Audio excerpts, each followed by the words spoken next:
चांगभलच्या गजरात ज्योतिबा डोंगर धावून निघाला आणि लाखो भाविकांच्या गर्दीत अवघा ज्योतिबा डोंगर फुलून गेला। दख्खनचा राजा ज्योतिबा देवाच्या चैत्र यात्रेचा आज मुख्य दिवस। गुलाल खोबऱ्याची उधळण, चांगभलचा गजर आणि मानाची सासनकाठी नाचवत ज्योतिबा यात्रेची मुख्य रंगत सुरू झाली। दख्खनचा राजा ज्योतिबा देवाच्या चैत्र यात्रेचा आज मुख्य दिवस।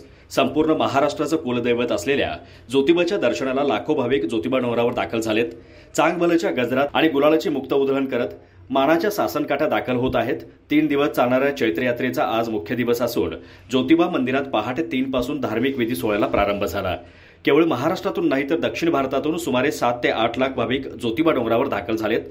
मानाच्या सासनकाठींचं पूजन झाल्यानंतर संध्याकाळी पालखी सोहळा पार पडणार आहे। यंदा पाऊसमान चांगला व्हावा, रोगराई येऊ नये असं साकडं भाविकांनी ज्योतिबाला घातलं।